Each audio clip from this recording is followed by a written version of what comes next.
I'm George Tong. I am very pleased to be joined by Ewout Steenbergen, CFO of S&P. Ewout, thank you for being here with us today. So let's start at a high level. S&P as a diversified financial services and technology company certainly has a lot of insight into multiple corners of the economy. What's your outlook for the overall macro environment over the next 2 to 4 quarters based on what you're seeing in your business? And how sensitive is S&P's business to economic trends? Yeah. Well, first of all, George, thank you for inviting us to this conference. In general, if we look at the macro economy, it seems to be that the probability that the Fed is going to pull off a controlled environment around inflation, but not pushing the economy in a recession, I think that probability is going up. So I would say that's pretty impressive to really find that right balance in taking the right interest rate actions, but still keep the economy going. So far, so good. And we are not calling for a recession anymore. We think there will be some economic slowdown, probably prolonged over a number of quarters. But we're not calling for a recession anymore in the near future. So I would say that's a clear positive. Maybe there's going to be 1 or 2 more rate hikes, but that's probably would be it. And then we would see at some point a pause in terms of the rate environment. That would be clearly a positive from our perspective. Once the volatility around the yield curve will go away, there's clarity how the rate environment looks, where it's heading, when potentially rates would come down again. I think that would be clearly, particularly for the debt capital markets, would be a real positive, because now the uncertainty and the volatility around the yield curve have quite a large impact on that market. We would say that there's probably going to be a bit of an uptick from an overall credit perspective. So the cycle will definitely be a little bit more meaningful there, but not extreme in terms of credit losses. How that is going to work through the economy, I think there's probably going to be some sectors that are going to face some of the impact. Everyone is talking about commercial real estate. Private credit is going to be an interesting one when they start to face some credit losses and how that is going to hold up. So those are a couple of those questions. What does it mean for us as a company? A couple of things. First of all, I would say we have a very diversified revenue base. So that's a big benefit. We're having a lot of stability for that reason. As you know, a large part of our revenue base is subscription. So that gives us a lot of continuity. The third is, if there is more stability in the general economic environment, that's a positive for us. It will mean that probably debt market activities will come back earlier. There's probably going to be some tailwinds from M&A activity that is going to be stronger in the future. And I would say in general, the more there are questions around the economy, about sectors, around volatility, macro indicators, and so on, generally that's good for our business, because when markets are really stable, people don't need so much information analytics. When there's a lot of uncertainty around where oil price is going, as an example, they need much more of the information from our experts. So I would say we're really pleased where the markets are, where it's trending. Obviously, it has some impact and some longer sales cycles. We can talk about that a little bit more. But overall, in terms of the outlook that we have provided for the full year, the investor day target for 2026, I think we're very much in a good place there. On the topic of the targets that you announced last year at your analyst day, you had targeted organic revenue growth of 7 to 9% by 2025, 2026. Obviously, a lot has changed over the past year with interest rates, with the debt issuance market, with ESG. So how confident are you in achieving that 7 to 9% organic growth target within that time frame? We are still absolutely on track to hit those targets. We have reiterated that at our earnings call. I'm sitting here today, 2 months later. I would say we're still very much in the same place where we were when we had our second quarter earnings call. So no concerns about that. Also, just as a reminder, we didn't give CAGRs. We said there's probably in the short term some uncertainty on a overall quarter by quarter basis. But when we are through 2024 and we're hitting the time period of 25, 26, now we should expect to see those kind of growth levels for the company. So no change at all, and I can definitely reiterate those targets. Got it. Another topic that of note is your cost synergies, that you're on track to achieving 80% of your cost synergies this year, but your revenue synergies are still very early. Can you give us an update, especially on the revenue synergy side, of how you're achieving these targets and when you would expect to see more meaningful lift on the revenue side? Yeah. First, quickly on the cost synergies, I think you saw that we announced at the second quarter earnings call run rate 574. So we're almost done with the 600 million. I think the operational integration of the organization also almost done, which is great news because 1.5 years for such a large, complex integration. I'm really happy how the teams have performed, how quickly they have gone. And that's good for an organization. You want to take away the uncertainty, the overhang on the personal side. So to go really fast and capture those benefits is really important. Now the big, of course, task is to deliver on the revenue synergies. I would say we are exactly where we thought we would be at this point in time. We're still looking at about 45% delivery of revenue synergies next year of the 350 million. And if you think about the phasing, the first part was very much cross-selling. Mm-hmm. We have a product that comes from Heritage Info, Heritage IHS Markit, and a Heritage S&P Global customer. The sales force is realizing that that customer is looking for this particular product. Think about, as an example, a KY3P product, makes the introduction, you make the sale. That is definitely now most of the activity with respect to revenue synergies. The next phase is going to be the one that is really strategically important, the new product development, mm-hmm. and the traction that will get. Think about new data sets that are being put on the desktop. We now have loan data, the IHS Markit loan data on the desktop. The mobility data has been added. There's many of those examples that ultimately will drive the next wave of revenue synergy. So again, I think we're on track, but we have always said that is a multi-year path to deliver on those revenue synergies. Right. Recently, you also gave an update on generative AI on your earnings call. Can you provide us with an update on some of your initiatives with generative AI, how you're leveraging Kensho, some of the external partnerships to build out generative AI? You talked about Chat IQ in the past. So an update there would be good. And then when would you expect to see revenue and margin benefits from generative AI? Yeah. George, I think in general, there's a lot of vaporware, as you know, around generative AI. Everyone is talking about it.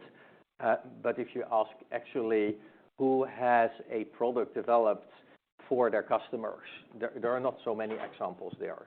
We are very focused on bringing actually production-grade level products mm-hmm. to our customers as quickly as possible.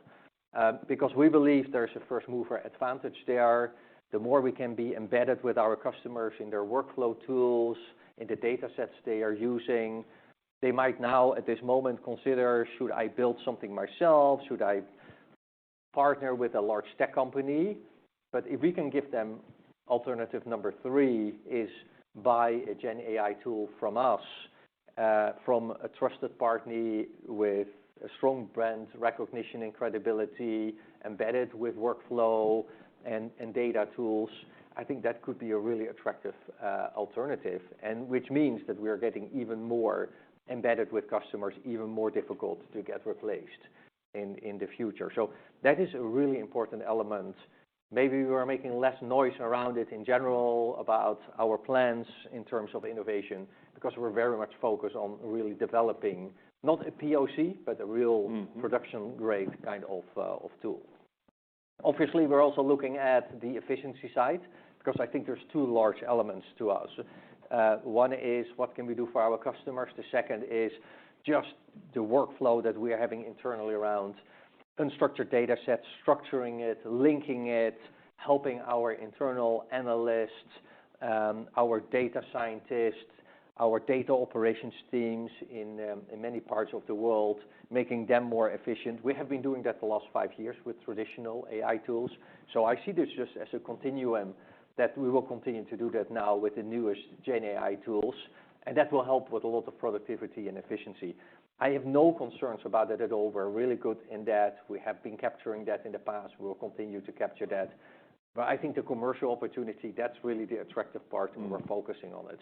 Last element to the question you asked, what does that mean financially?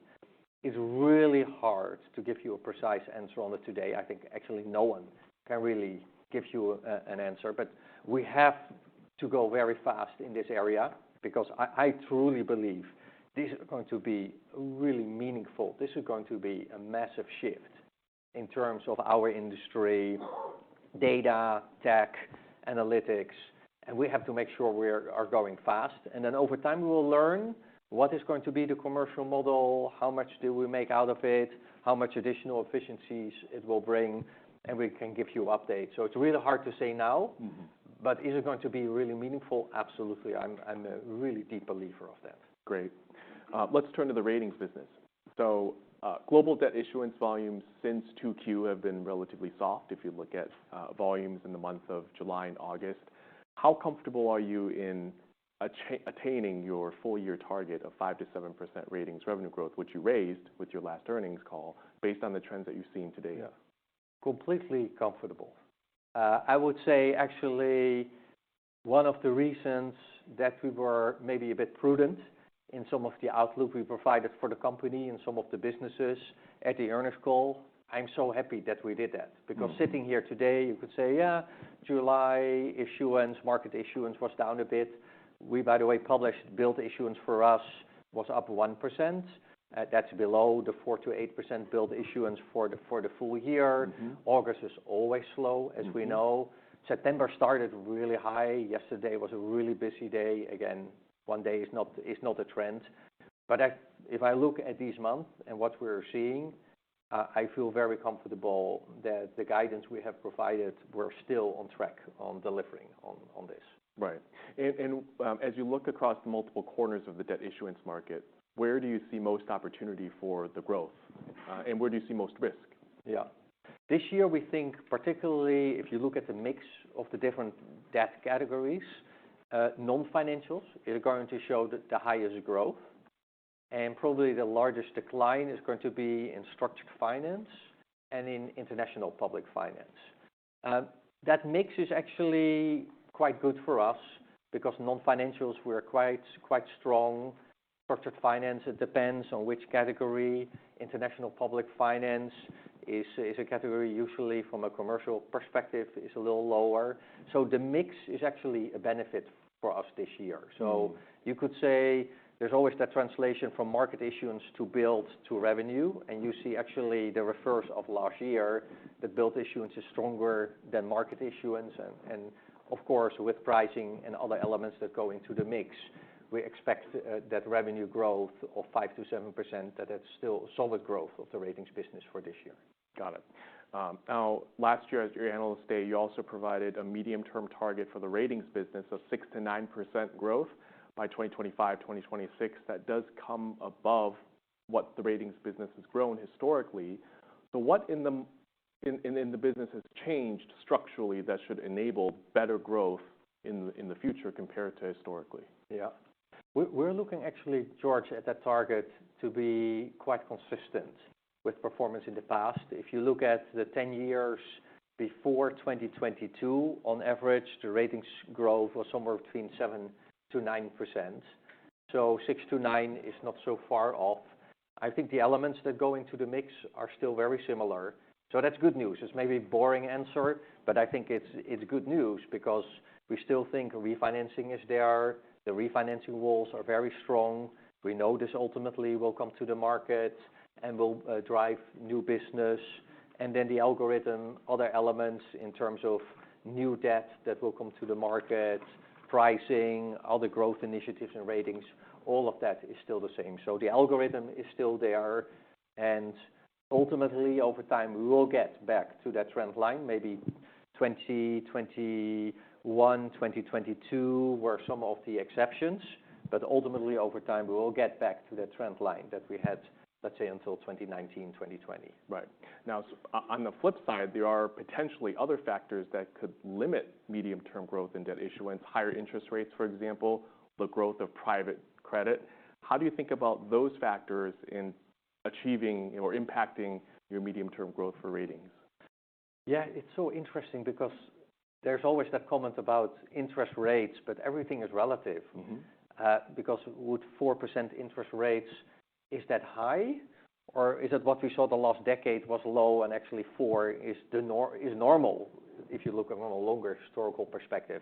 I don't think rates where they are today are punitive for issuers.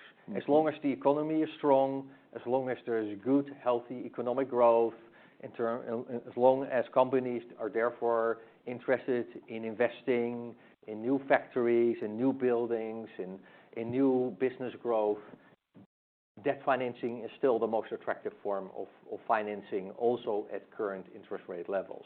Not speaking, of course, about low quality, high yields with very wide spreads. That's, of course, a very, very different discussion, but for the vast majority of the debt market.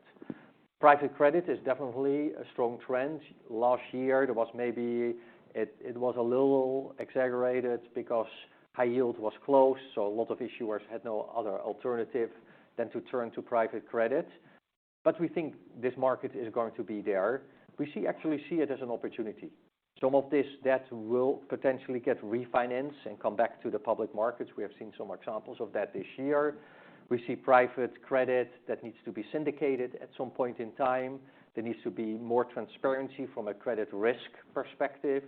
And we're actually working very closely with many private equity firms at this point in time, how to help them more in the future. So we don't see this so much as a threat. We actually see this as an opportunity to expand our offering to the market. Right. Now, maybe we can switch gears and talk about the sustainability and ESG business, which you noted last quarter there were some headwinds. Can you elaborate on where you're seeing the headwinds in the U.S. and in Europe, and how you expect it to impact near and medium-term performance across the company? It does sound like it's isolated to market intelligence. Yeah.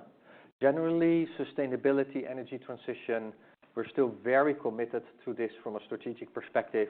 We think this will continue to be a large growth initiative for the company, and we expect to hit $800 million of revenues. Maybe not in 2026, so the timing has become a little bit more uncertain, maybe a year later. But we'll hit those numbers and the growth will be there. Why? Because we see customers continuing to have a lot of questions around this. How do I make my TCFD reports? How do I commit to a net zero plan? How do I track the underlying actions and initiatives? What are the quality data sets that go into this?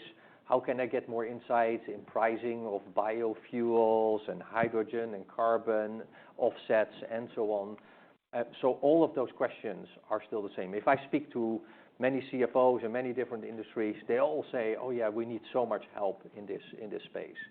We see growth very strong in energy transition, in the commodities business, the move to EVs, in the mobility business, in climate data. Where we see particularly a little bit of a pause at this moment is mostly on the buy side. Many buy side firms are reconsidering their ESG strategies, how much they want to push these products, what are the growth expectations, and where they should buy the data from.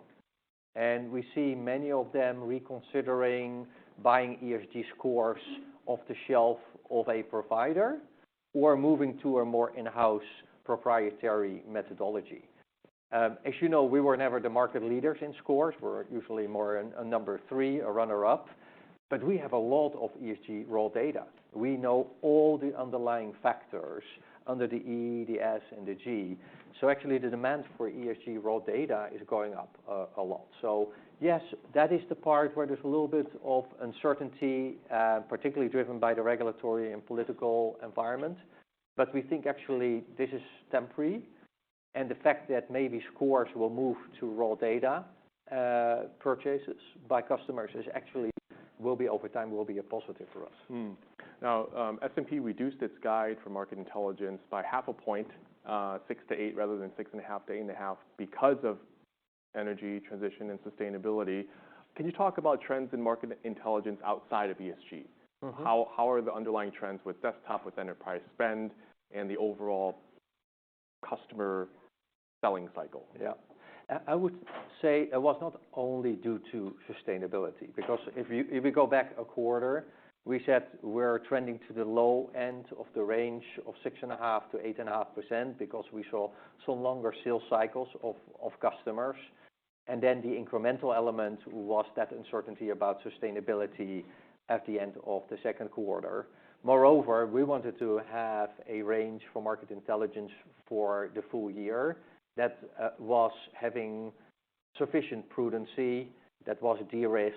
So we didn't want to go out with the third quarter and then say, oh, now we have to change the market intelligence range. But just to be very clear, I don't think there is any large concern I'm seeing across the board with market intelligence at all, including sustainability.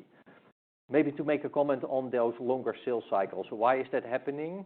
That has mostly to do with two factors. One is some of the customers that are in the current economic environment thinking a bit longer, needing more approvals, higher up in the cycle in terms of new product purchases.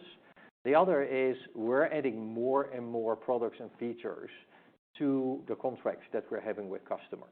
We have many customers that are now saying, and actually there's concrete examples, to just use one anecdote.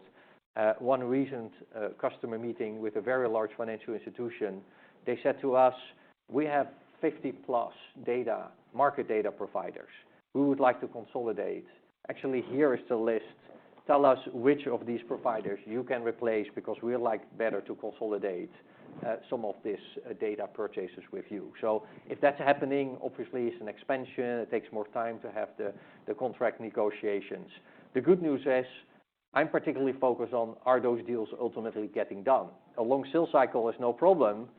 If ultimately the deals get closed, then it's purely a timing matter. And what I'm seeing is the deals get closed. They're not falling through. So overall, from a company perspective, I am not concerned about it at all. Right, right. You've previously mentioned that Commodity Insights should be able to sustain high single-digit growth, basically regardless of the oil environment. If oil prices stay within a broad range of $60 to $100, then it should be fine. But if it goes outside of those ranges, it becomes problematic. So if oil prices over the near to medium term aren't the driver for Commodity Insights, what do you expect will be the driver of high single-digit growth within the company? Well, first of all, this is a business that is benefiting from the large shift to new energy, renewables, and we're having that benefit of traditional energy is still there. It's not going away for the time being, but also market participants are really focused on that energy transition. So when there's such a large change to an industry and we are a prominent player in that industry, we can help customers in both of these areas. That's going to be a very large growth driver for Commodity Insights. The other is we have seen in the past, particularly still in the period that IHS Markit was owning the upstream business, that there was pressure on that.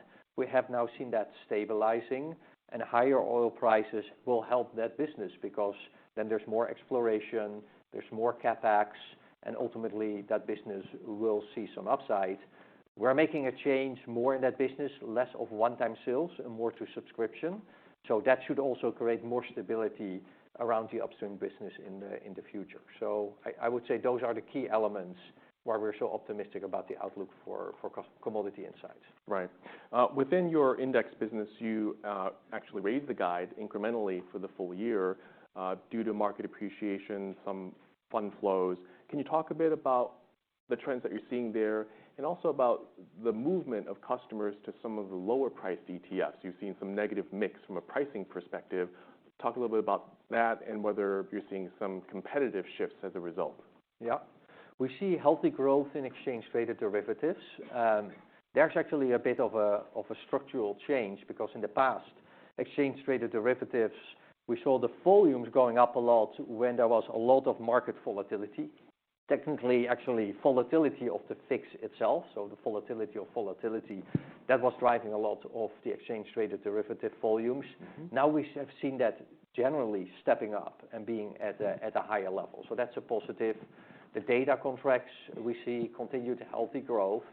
You're right, this was a quarter where there was actually an interesting observation, because normally you would see AUM levels on average going up, AUM fees going up, and this time there was a breakage of that correlation. We think that's temporary, because that had to do really with a mix shift. We saw some assets flowing from higher basis points fee products, like thematic funds, to more plain vanilla 500 ETFs. But we have seen flows always going in different directions in this industry over time. So we think over time there will be a mean reversion and this will correct itself. So yeah, this was special for the second quarter, but we don't think that that is going to be a structural trend. Got it. The mobility business continues to be the fastest growing segment within S&P, 8.5% to 10.5% growth guided for the full year. Can you talk about how sustainable growth in that segment is in that high single, low double digit range, and what should continue to fuel that growth? Yeah. First of all, maybe good as a reminder for everyone, there was an acquisition in that business at the beginning of the year of a company called MarketScan, which is a pricing engine for more direct-to-consumer sales of vehicles. That added this year around 2%, approximately 2% point of growth. So obviously that needs to be corrected. We're still guiding to 7 to 9% growth in 2025, 2026. And you're absolutely right, George. This is a very entrepreneurial business. I'm really always so happy when they come with their plans and their proposals, because this is really a group that knows their customers, their markets, and always thinking about new innovation. Carfax, a lot of new product launches. There is sometimes a misperception that the market is saturated for Carfax. Not at all. Many of the products have still very large market opportunities. And then the other part of the mobility business, there's of course this huge industry change from combustion engine production to hybrids and EV vehicles. And we're helping the OEMs with their supply chain, with predictive analytics, planning models, thinking about where they should source the batteries, where to place the factories, and so on. So there will be really a big benefit from also our deep customer involvement in those areas. So I think this is a business that's continued to see good, healthy growth in the future too. Right. Let's shift gears and talk a little bit about margins. So operating margins in 3Q are expected to be relatively subdued because of accrual compensation expenses. The same thing happened in the second quarter, and you're expecting more of a sharper rebound in the fourth quarter. Can you talk a little bit about how much of the performance in the second quarter was a surprise internally, and how confident you are in seeing that inflection in the back half of the year? Yeah. No surprise at all. This was exactly what we expected to happen. So let me give three thoughts on this topic. So last year, when we think about margins, we saw a very particular pattern. So think about first quarter to fourth quarter margins, 45, 47, 46, 41. That was the trend over the 4 quarters. This year, our margins for the company as a whole were 46 approximately, and 46 again, first and second quarter. And ballpark, that's the level we also would expect margins to be in the third and the fourth quarter. So you would say this year, relatively stable margins. Last year, it moved around a lot. Why I'm pointing this out is there's not a problem with the margins we have this year.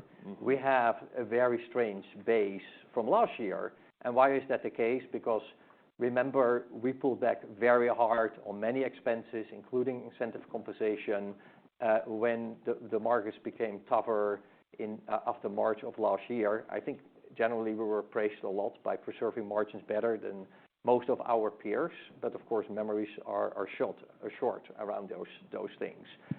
So we saw incentive compensation accruals really being very low second, third quarter. But then the fourth quarter of last year, the performance was a bit better, and we could bring back some of those accruals in the fourth quarter. So therefore, you saw that pattern. But again, this year, we would expect margins to be far more stable. Maybe to add more specifically by segment, we would expect margins to be relatively a bit stronger for Market Intelligence and Ratings in the fourth quarter, and for the other three divisions, a bit stronger in the third quarter. So that those are the details underneath a more stable pattern for the full year. So that's the expectation, and hitting those numbers, and as I said, I'm very confident around it. We're on track to deliver on that. We would have about 60 to 160 basis points margin expansion for the full year in line with the guidance. So that is number one. Number two is, when we think about margins and expenses, we think about this always in a bifurcated way. We're looking at business as usual expenses, run it very tightly, be very disciplined, focus on operating leverage. But then we have the flip side of investing in future growth initiatives.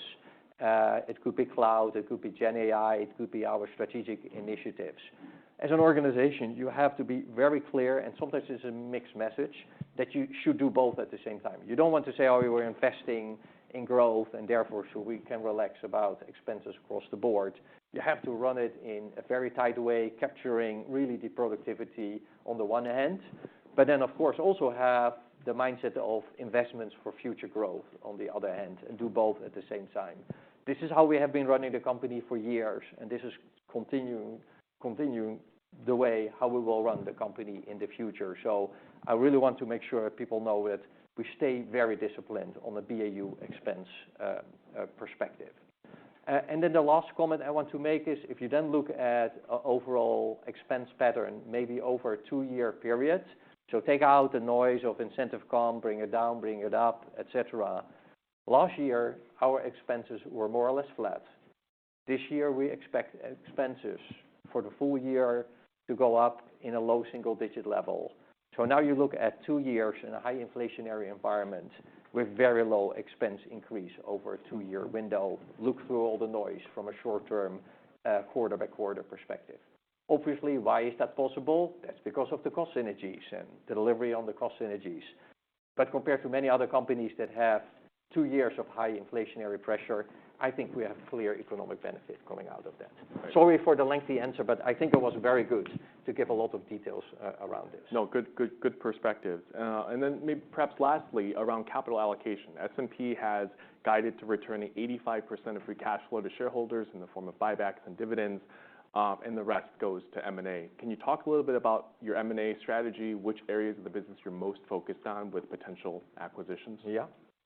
No new verticals, no new strategic initiatives that we haven't announced. We think it could be sometimes attractive to have some inorganic opportunities to help to drive faster the organic growth initiatives. So of course, private markets is an option, sustainability is an option. Some of those areas we're thinking about, energy transition could be one. But we're not looking at new initiatives, new verticals. It should be very focused and tailored around the areas that we have already considered as strategically core for the company. And these acquisitions should then help to accelerate existing initiatives. So as an example, we acquired at the end of last year a small entity called Shades of Green. It's in the ratings business. It's focused on second-party opinion, sustainability-linked bonds, sustainability-linked banking facilities assessments. And we think that is exactly an area where ratings already was developing. So it will just help us to go faster to a market-leading position. So that's just one of those examples. That's great. Yeah. Please join me in thanking Ewout and participating in our conference. Thank you.